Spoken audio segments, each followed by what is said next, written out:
Hi BookTube, and welcome to a new video. So we're approaching sort of June, which is halfway through the year. I know we're not quite there yet, but I just wanted to give an update on a couple of reading challenges throughout the year 2020 that I'm participating in, either consciously or somewhat lucked into. So the conscious one is Read More German Lit, which is hosted by Butler, where you are encouraged to read books that are originally written in German, although it's perfectly fine to read them in the language of your comfort. And there are various sort of categories. You know, if you read 1 to 5, it's got a sort of a designation. If you read 6 to 10, it's got another designation, etc, etc, etc. And my original plan was for one a month, that's 12. And although I've actually slightly accelerated on that, I still aim to read in that category between 11 to 15 books. And so far I've read 6. I have read The Seventh Cross by Anna Sagers. I have read The Train Was on Time by Heinrich Boll.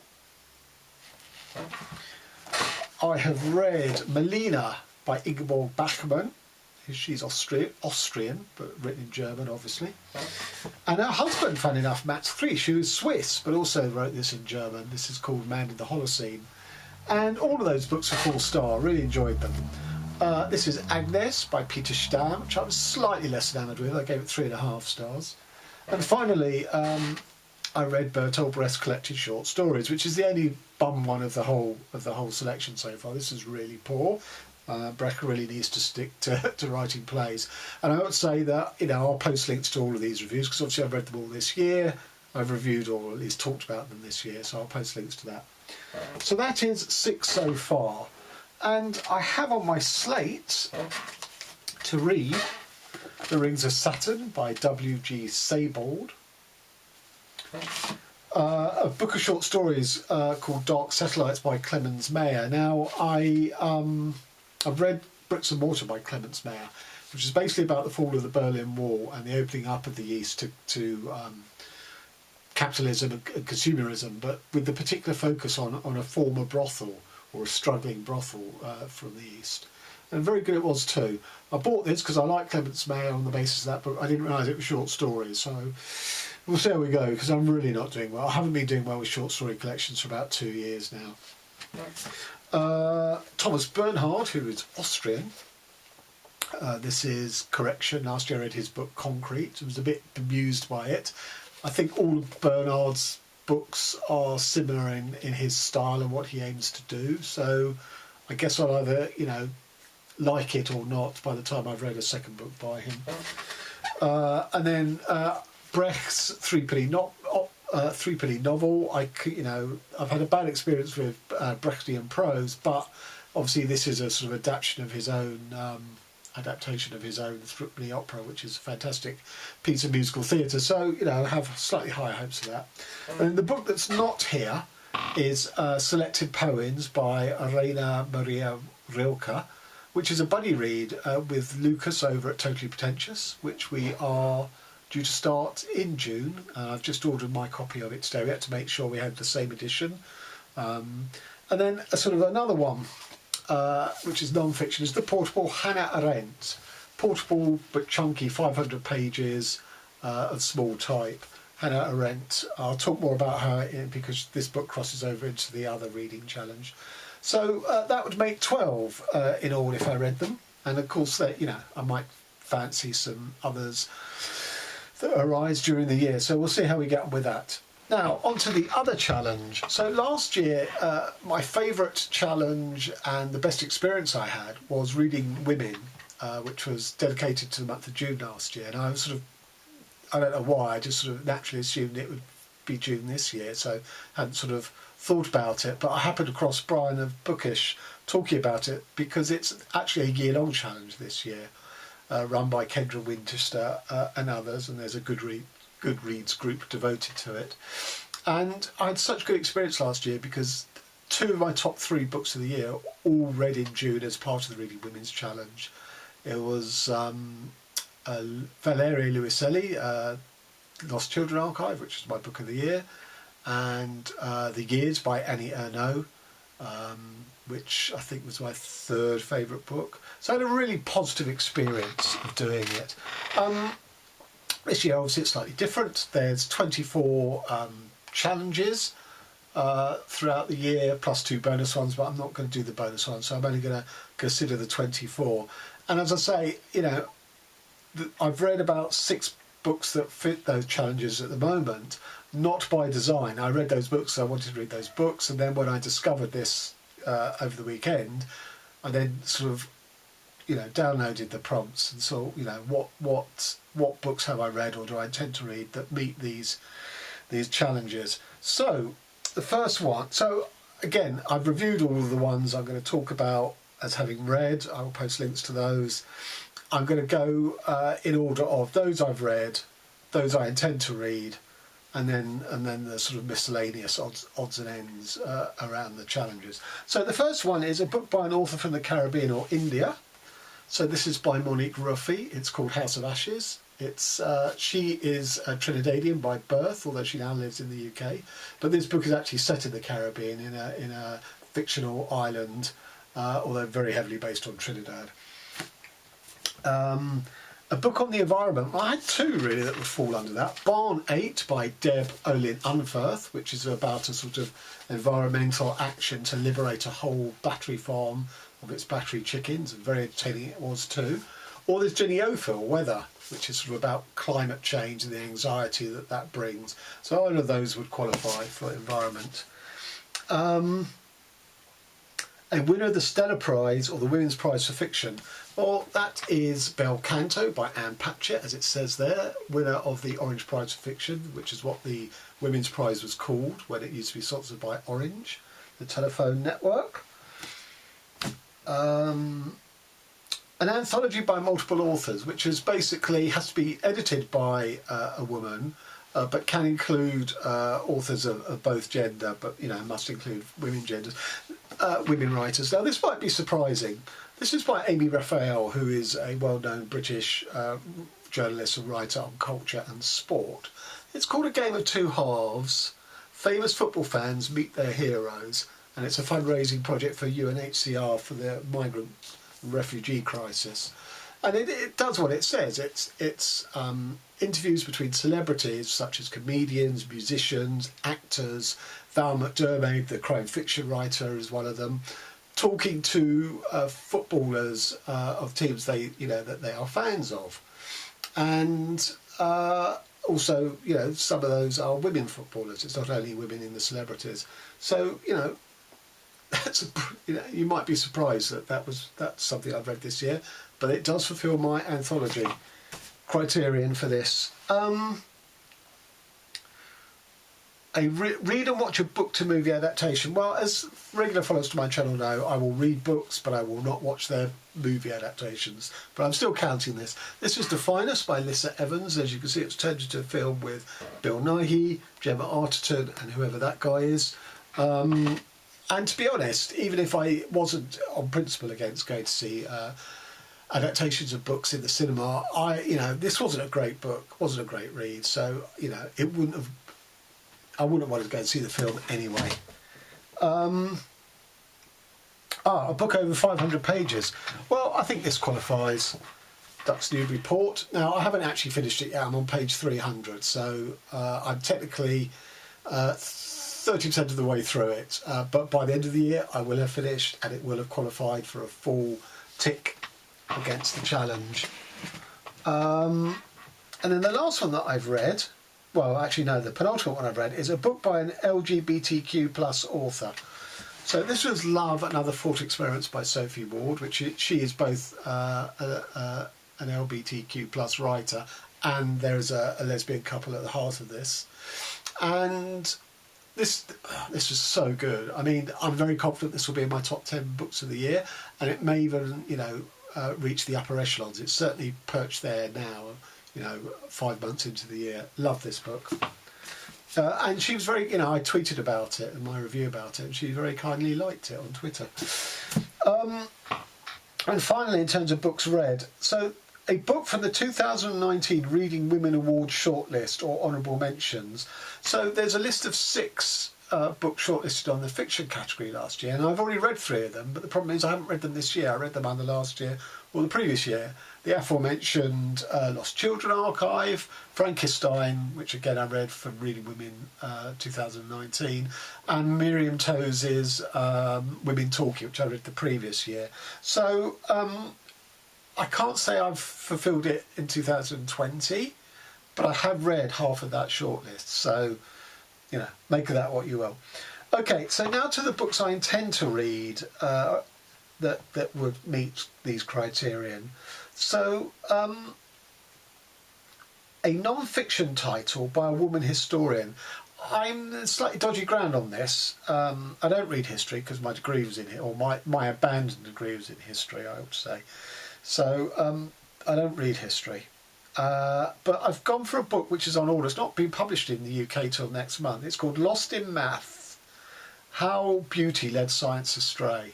And it's by a scientist rather than a historian called Sabine Hossenfelder.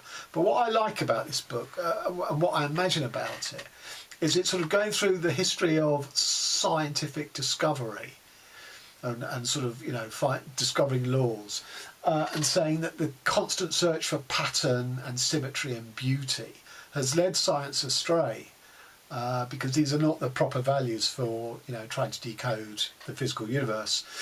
And to my mind, that means this is going to involve the history of science to some extent, and they start, you know. So I may be proved wrong on that, but for now that's the intention for my history book, although technically not written by a historian. A book inspired by folklore. Well, I've read a couple of Anne Carson books for the first time this year, become an instant fanboy. And obviously she uses sort of myths and folklore amongst many, many other elements. But I think one that should be the most overt is the one called something like The Diary of Red or something like that, which is about, you know, a dragon, which is obviously a folkloric creature. I normally don't like updating and retelling of myths and folklore, but because Anne Carson approaches it in such a sort of, you know, fractured, different, multi-layered way and multimedia way, I'm prepared to do it through the lens of Anne Carson that I'm not prepared to do through the lens of most other authors. The next one is a book about a woman artist. I wasn't sure if this was supposed to be fiction or biography, but I've gone for a fiction version. So Clarice Lispector, The Chandelier, is all about an artist at the centre of this book. This was only published in English for the first time last November, and I was very excited to get it. And in fact, of all of these books, this will be my the first one I come to. A book by I've missed one out. A book by a woman who inspires you. Well, we return to Hannah Arendt, whose ideas, particularly on Nazism and evil, she coined the phrase "the banality of evil" when she was reporting on the Eichmann trial. But she also had some very, very interesting things about the formation of the State of Israel, which made her public enemy number one to Israel. But actually is even more relevant today than perhaps when she wrote it, or at least still holds up as relevant. So I find her mind absolutely inspiring, and I look forward to reading that. A book by an Arab woman. So I ordered this when it came out last week. It's on the Fitzcarraldo imprint. It's called Minor Detail by a Palestinian author called Adania Shibli, writing about the Palestinian experience but fictionalised. And I'm really looking forward to that. It should turn up soon, hopefully. A book under 100 pages. So Brian's book for under 100 pages was by an author called Isabel Weidner. His was called We Are Made of Diamond Stuff, and made the shortlist of the Republic of Consciousness Prize. And funny enough, mine is by Isabel Weidner. It's the previous book called Gaudy Bauble. It is 93 pages long. So I was going to read that tonight in the bath, but I'm too tired, so I will probably read it tomorrow. A book that's frequently recommended to you. Oh, okay. Well, this next book doubles up. It's a book that's frequently recommended to you and a book featuring Afrofuturism. That is Octavia Butler's Kindred. Talked about a lot on BookTube, but I've never seen anyone have a bad word to say about it. It's my introduction to Butler when I come to this, and I am buddy reading it with Elizabeth at Bookish North, though we haven't fixed a date yet. A book about food. Well, I thought I would have to junk this one because I'm not interested in food writing. But then A.M. Holmes, This Book Will Save Your Life. As you can see, there's lots of donuts on the cover. Now, it's not a book about donuts, but donuts do feature quite heavily in it, I understand, from reading the blurb. So when I read it, I will have to make a decision. Is this sufficiently about donuts to qualify as a book about food, or is it, a minor detail? So I'll let you know how I get on with that. Okay, so those are the ones I intend. And another one, sorry, I missed out another one, which is a book by either a favourite or a new-to-you publisher. That is Fitzcarraldo Editions. Again, it's the Adania Shibli book, which is published by Fitzcarraldo. But I have actually read another Fitzcarraldo book this year, which was Hurricane Season by Fernanda Melchior, which was longlisted for the Man Booker Prize. But the reason I'm not holding it up is because I really didn't like it, I'm afraid. So, if I read all of those, plus the ones I've read already, that will give me 17 out of 24, which is not too shabby. Especially when you have to add in 2 that there's just no way I'm going to be able to meet those challenges. I know this is the whole point of this challenge is to try and get you to read out of your comfort zone, but to my mind it's to get you out of your comfort zone of not reading enough women writers. There are certain categories that are so far outside my comfort zone I have absolutely no interest in, and I will not be reading in them, whether it's male or female authors. One is a picture book or a children's book that's been illustrated. Sorry, I'm just not going to do that. And the other is a biography. As I say, I don't read a lot of fiction. And I don't read biographies. I'd rather read about the story of fictional people. So those 2 I had to sort of scratch out, I'm afraid. So that would take me up to 19 of the 24 categories, which leaves 4 or 5 others. And I need some help with these, because these are categories that I'm struggling to think of what I might like to read in this. And I invite feedback if anyone's got any suggestions of books they can recommend that fit these criteria. So the first is maybe a bit surprising, which is a book translated from an Asian language. So, earlier this year I read Meng Yin's Wonderful Little Gods. And Meng Yin is Chinese, but she's, resident in America, and it was written in English. Same thing, I've ordered the new Li Yung Li book, which hasn't arrived yet. But again, I'm assuming that's written in English. So unfortunately, I don't really have anything for that. So any recommendations welcome. The next is a book set in Japan or by a Japanese author. Well, the only one I would consider for this is the book that's on the Booker International Longlist called The Memory Police. But I've seen a lot of people talk about this on BookTube, and they come down as either loving or hating it. There's no middle ground. And it's a genre book, sort of dystopia or science fiction, but it's mainly about memory. Now, memory is something I've written extensively about in my fiction, and I take very seriously from an artistic point of view. And my worry is that this book either uses memory just as a sort of a plot device or to set up the world, but is basically then moves on to its genre elements, or it has pretensions to talk about memory in a profound way, but actually doesn't. So I'm definitely offering that to anyone who's read it. Please either try and sell it to me that this should be my Japanese book, or dissuade me that actually no, I'm better off swerving it. The next one was a book featuring a woman with a disability. Well, I went onto the Goodreads page for this, and almost all the suggestions were for non-fiction. About people, or presumably women mainly, either with a physical or mental health issues. And again, I don't read them. I don't read memoirs. I don't read biographies. So I can't think of any fiction that I'm aware of where there's a significant character with a disability. So if anyone's got any suggestions, I'd really welcome that. And then finally, a feel-good book or a happy book. Well, that's not a concept that applies to my reading. I read a book because I think it will, interest me or or whatever.